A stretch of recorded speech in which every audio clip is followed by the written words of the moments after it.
Good morning. स्वागत है आपका टीएमसी नॉलेज में। और आज देखेंगे हम 12वीं क्लास के हिस्ट्री के कुछ ऑब्जेक्टिव प्रश्न हैं। देखिए 12वीं क्लास में ये पहला भाग है और पहले भाग का ये यूनिट फर्स्ट भी है। इसमें देखिए पुरातत्व और प्राचीन भारत के विषय में पढ़ना है। और इसमें जो यूनिट फर्स्ट हैं तो ये देखिए इसमें पहला यूनिट है कि प्रारंभिक नगरों की कहानी और हड़प्पा सभ्यता का पुरातत्व, यानी कि हड़प्पा सभ्यता के पूरे विकास की कहानी है जिसे हम सिंधु सभ्यता के नाम से भी जानते हैं। तो यहाँ देखिए हिस्ट्री के ये कुछ महत्वपूर्ण ऑब्जेक्टिव क्वेश्चन हैं जो बोर्ड की परीक्षाओं में लगातार देखिए कई बार ये पूछे गए हैं। सबके यहाँ पे ये दिया भी है कि कब इन प्रश्नों को पूछा गया है। तो आइए देखते हैं इसको और इसके सही उत्तर इसका जानने का प्रयास करते हैं। तो देखिए इसमें पहला प्रश्न है कि हड़प्पा सभ्यता की मुहरें किस चीज़ की बनी है। तो हड़प्पा सभ्यता की जो मुहरें बनी थी वो सेल खड़ी की बनी हुई थी, यानी कि लोहे, तांबे और कांसे की नहीं बनी थी बल्कि सेल खड़ी की, यानी कि खली जिसको हम चौक के नाम से भी जानते हैं, तो एक उस पदार्थ से वो बनी हुई थी। नेक्स्ट है कि बनावली किस राज्य में स्थित है। तो बनावली हरियाणा राज्य में स्थित है, इसका सही जवाब है। और ये बनावली जगह का नाम है जो हरियाणा राज्य में है और ये हड़प्पा सभ्यता का प्रमुख स्थल था। इसी तरह से लोथल भी है कि लोथल किस नदी के किनारे स्थित हैं। देखिए लोथल जो है कि वो भोगवा नदी के किनारे स्थित हैं और लोथल ये गुजरात में है और ये हड़प्पा सभ्यता का प्रमुख स्थल था। नेक्स्ट है कि सिंधु घाटी के निवासियों को किस धातु का ज्ञान नहीं था। देखिए ये प्रश्न बिहार बोर्ड की परीक्षा में ये पूछा गया, ये प्रीवियस परीक्षाओं में भी पूछे गए हैं। सिंधु घाटी के निवासियों को किस धातु का ज्ञान नहीं था। तो देखिए सिंधु घाटी के लोग जो थे वो लोहा से परिचित नहीं थे, यानी कि उनको लोहे का ज्ञान नहीं था। नेक्स्ट है, ये प्रश्न तो कितनी बार ही पूछा गया है कि हड़प्पा सभ्यता किस युग की सभ्यता है। हड़प्पा सभ्यता किस युग की सभ्यता है। देखिए काफ़ी इम्पोर्टेंट प्रश्न है। तो ये देखिए हड़प्पा सभ्यता जो है कि ये कांस्य युगीन संस्था है, ये सभ्यता है, यानी कि चूँकि उसमें कांसे का उपयोग होता था इसलिए इसे कांस्य युग सभ्यता के नाम से भी जानते हैं। नेक्स्ट है कि हड़प्पा संस्कृति आधारित है। हड़प्पा संस्कृति आधारित थी, किस पर आधारित थी। व्यापार पर, कृषि पर, पशुपालन पर या फिर शिकार पर। तो हड़प्पा सभ्यता जो है कि वो व्यापार पर आधारित थी। और देखिए हड़प्पा सभ्यता का जो व्यापार होता था वो मेसोपोटामिया, अफ़गानिस्तान, ईरान और इसके अलावा अन्य कई देशों के साथ उनके अंतर्राष्ट्रीय व्यापार भी थे, यानी कि मुख्य रूप से हड़प्पा जो संस्कृति थी वो व्यापार पर आधारित थी। हालांकि वहाँ पे पशुपालन और कृषि का भी साक्ष्य मिला हुआ है, लेकिन व्यापार वहाँ की अर्थव्यवस्था का मुख्य आधार था। नेक्स्ट है कि हड़प्पा सभ्यता के लोग उपासना करते थे, किस देवी देवता की पूजा करते थे। देखिए तो हड़प्पा सभ्यता के जो लोग थे वो मातृ देवी की पूजा करते थे, क्योंकि वहाँ पे बहुत बड़ी संख्या में देवियों की मूर्तियाँ मिली हुई हैं। इससे इस बात का पता लगाया जाता है कि वहाँ पर मातृ देवी की पूजा होती थी और वहाँ पे मातृ सत्तात्मक सत्ता भी थी। इस तरीके से नेक्स्ट है कि हड़प्पा सभ्यता का स्वरूप क्या है। हड़प्पा सभ्यता का स्वरूप कैसा था, यानी कि वो ग्रामीण सभ्यता थी, शहरी थी, भोजन संग्राहक सभ्यता थी या फिर कबीलाई सभ्यता थी। देखिए हड़प्पा सभ्यता जो स्वरूप था, यानी कि हड़प्पा जो सभ्यता थी एक प्रकार की नगरीय सभ्यता थी, यानी कि उसे शहरी सभ्यता के नाम से भी जानते हैं, यानी कि एक प्रकार की नगरों की वो व्यवस्था थी। हड़प्पा सभ्यता का सबसे बड़ा नगर कौन है। हड़प्पा सभ्यता का सबसे बड़ा नगर कौन है। देखिए यहाँ पे दो उसके प्रमुख नगर थे, हड़प्पा और मोहनजोदड़ो। तो हड़प्पा सभ्यता में सबसे बड़ा जो नगर था वो है मोहनजोदड़ो था, इसका राइट आंसर होगा। नेक्स्ट है कि हड़प्पा सभ्यता की सर्वप्रथम खोज की थी। हड़प्पा सभ्यता की खोज सर्वप्रथम किसने किया था। देखिए इसमें ऑप्शन है अलेक्जेंडर, दयाराम साहनी, कर्नल वंश या फिर मैक्स मुलर ने किया था। तो इसमें बताना है कि किसने हड़प्पा सभ्यता की खोज की थी। तो देखिए हड़प्पा सभ्यता की खोज जो किया था उन्होंने ये किया था दयाराम साहनी, यानी कि रखाल दास बनर्जी और दयाराम साहनी ने हड़प्पा और मोहनजोदड़ो की खोज की थी। हड़प्पा किस नदी के किनारे स्थित हैं। ये बताना है कि हड़प्पा किस नदी के किनारे स्थित हैं। सही आंसर है इसमें कि हड़प्पा जो है कि वो रावी नदी के किनारे स्थित हैं, इसका सही जवाब होगा। और नेक्स्ट है हड़प्पा सभ्यता की सबसे महत्वपूर्ण विशेषता थी क्या थी। हड़प्पा सभ्यता की सबसे महत्वपूर्ण विशेषता क्या थी। तो हड़प्पा सभ्यता की जो सबसे महत्वपूर्ण विशेषता थी कि वहाँ की जो नगर निर्माण योजना थी, यानी कि नगर और भवनों का जो निर्माण था या फिर वास्तुकला थी, यानी कि निर्माण कला से या जो वहाँ पर नगरों को जो एक सुनियोजित तरीके से जो बसाया गया था, तो वो वहाँ की एक सबसे प्रमुख विशेषता थी, यानी कि नगर योजना व वास्तुकला। और इसमें अगला प्रश्न देखते हैं, 13वां प्रश्न होगा कि हड़प्पा सभ्यता का शासन था, शासन का प्रारूप बताना है कि हड़प्पा सभ्यता का शासन कैसा था।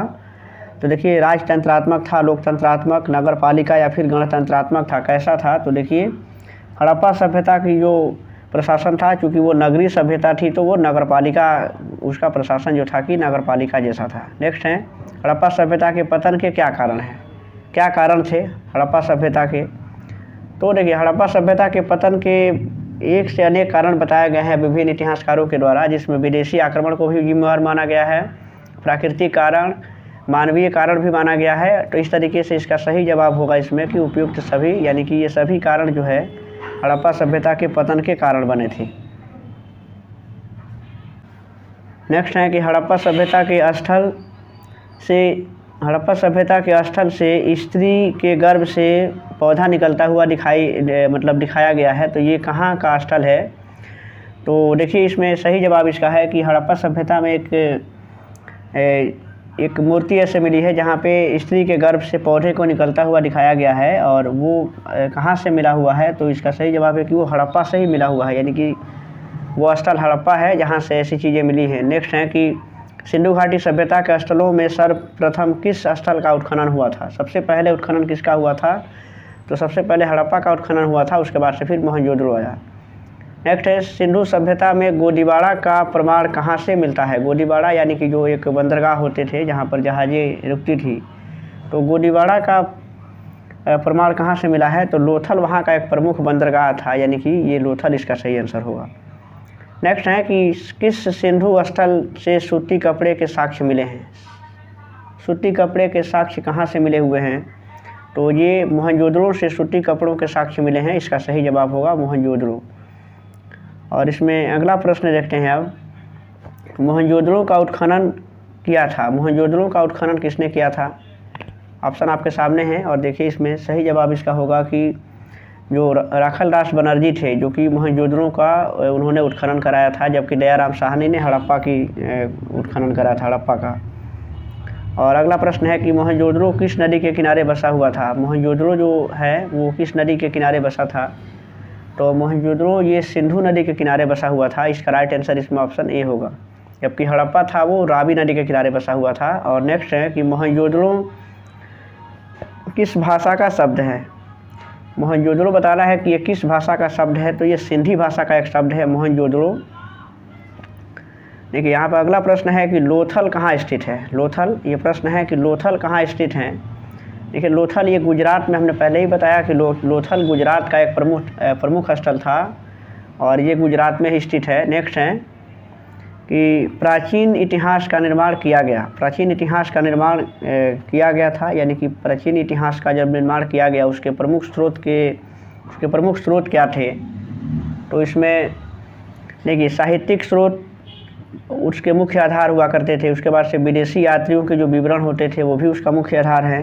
पुरातात्विक अवशेष, ये किसी भी इतिहास के लिए काफ़ी महत्वपूर्ण है। तो इस तरीके से इसका सही जवाब होगा उपयुक्त में से सभी, यानी कि सभी के आधार पर, यानी कि ये सभी चीज़ें जो हैं प्राचीन इतिहास के निर्माण में काफ़ी सहायक हैं, और ये इसके प्रमुख आधार रहे हैं। नेक्स्ट है, कालीबंगा भारत के किस राज्य में अवस्थित हैं। कालीबंगा ये जगह का नाम है, और कालीबंगा कहाँ स्थित है। तो ये राजस्थान में है। और नेक्स्ट है कि गंदे पानी की निकासी की समुचित व्यवस्था सर्वप्रथम किस सभ्यता में देखने को मिली है। देखिए, जल निकास और भवन निर्माण योजना, ये हड़प्पा सभ्यता की प्रमुख विशेषताएं रही हैं। तो वहाँ पे जो सबसे प्रमुख विशेषता ये भी थी कि गंदे पानियों के निकासी की जो व्यवस्था हुई थी, यानी कि जो नालियों का निर्माण किया गया था, तो ये सिंधु सभ्यता में ये हुआ था। और इस तरीके से इसका सही जवाब होगा सिंधु घाटी सभ्यता, इसका राइट आंसर होगा। और नेक्स्ट है, कालीबंगा किस नदी के किनारे अवस्थित था। कालीबंगा जो है, जो राजस्थान में है, तो कालीबंगा किस नदी के किनारे अवस्थित था। तो इसका सही जवाब है यानी कि सरस्वती, जिसे घग्गर नदी के नाम से भी जानते हैं। सिंधु सभ्यता का बंदरगाह कौन था। अभी प्रश्न आया हुआ था कि सिंधु सभ्यता का प्रमुख बंदरगाह कौन था।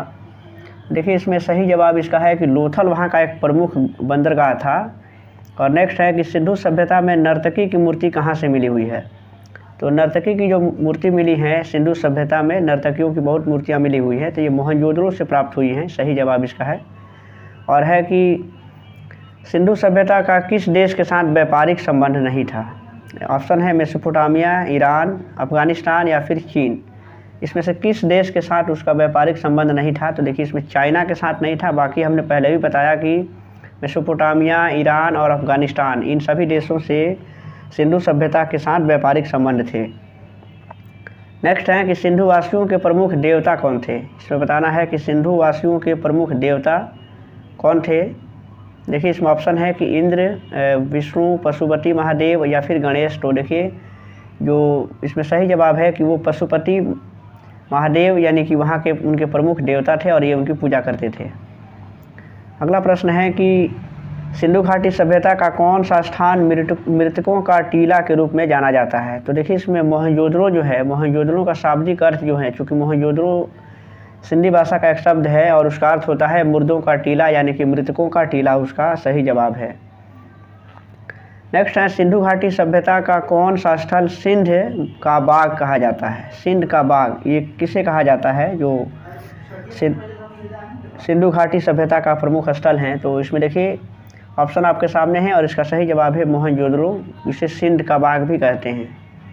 नेक्स्ट है कि सिंधु सभ्यता में समाज का स्वरूप कैसा था। सिंधु सभ्यता का जो समाज था वो उसका स्वरूप कैसा था, यानी कि मातृसत्तात्मक था, पितृसत्तात्मक या फिर दोनों था या फिर दोनों में से कोई नहीं। देखिए चूँकि सिंधु सभ्यता में जब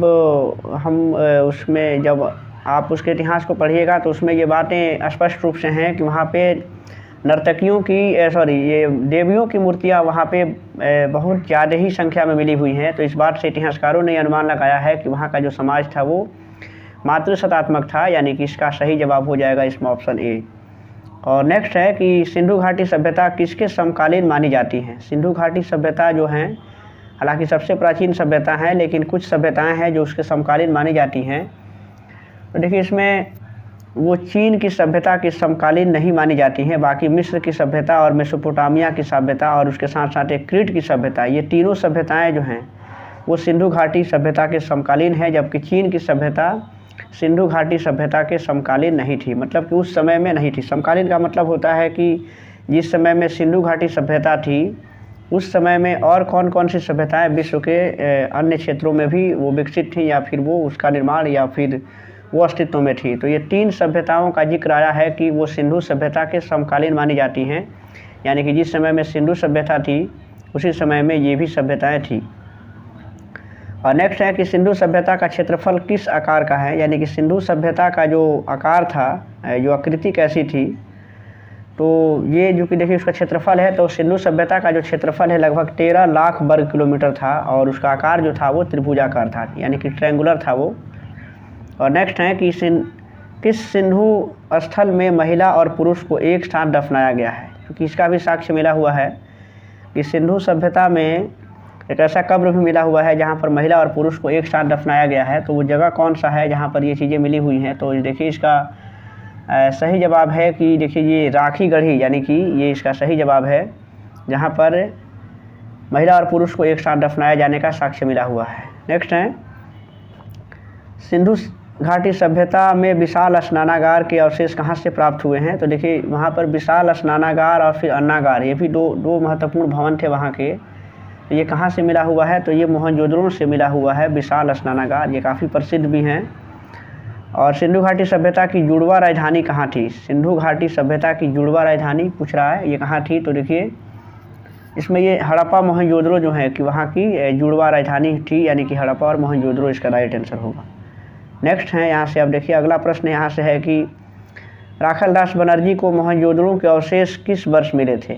ऑप्शन है इसमें, और यहाँ पे देखिए इसका सही जवाब है कि 1922 में उनको मोहनजोदड़ो के अवशेष प्राप्त हुए थे। और नेक्स्ट है कि हल से जुते हुए खेत के साक्ष्य कहाँ से मिले हुए हैं। ये काफ़ी महत्वपूर्ण प्रश्न है, कई बार ये कॉम्पिटिटिव एग्जाम्स में भी पूछे गए हैं।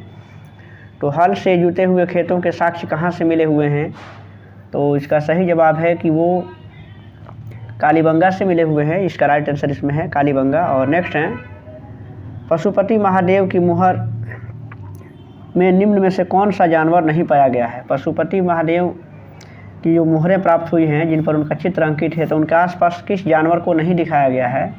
देखिए इसमें हाथी और बाघ, शेर, भैंस, ये सब चीज़ें हैं। वहाँ पे शेर जो है कि उस चित्र में नहीं है, यानी कि इसका राइट आंसर होगा इसमें शेर जो है, शेर।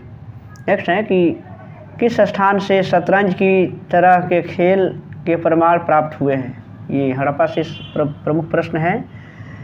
तो इसमें सही जवाब इसका है यानी कि लोथल से शतरंज की तरह के खेल के प्रमाण प्राप्त हुए हैं, यानी कि शतरंज के खेल की तरह खेलने वाले कुछ यहाँ पे कुछ उसके साक्ष्य प्राप्त हुए हैं। राय बहादुर दयाराम साहनी ने कहाँ का उत्खनन कराया था? तो इसका राइट आंसर है इसमें कि हड़प्पा का उन्होंने उत्खनन कराया था और सही जवाब है। और नेक्स्ट प्रश्न है कि मोहनजोदड़ो की खोज 1992 में 1922 में किसने की थी? मोहनजोदड़ो की जो खोज हुई थी 1922 में, वो किसके द्वारा की गई थी? तो राखल दास बनर्जी इसका राइट आंसर होगा। ये पहले भी मिल चुका है ये प्रश्न। और नेक्स्ट है कि पुरातत्व के अंतर्गत निम्न में से कौन नहीं है? पुरातात्विक जो स्रोत होते हैं जिसमें मुख्य रूप से सिक्के, भगवान शेष और अभिलेख आते हैं, जो साहित्य हैं वो साहित्यिक स्रोत के अंतर्गत आता है, पुरातात्विक स्रोत के अंतर्गत नहीं आता है।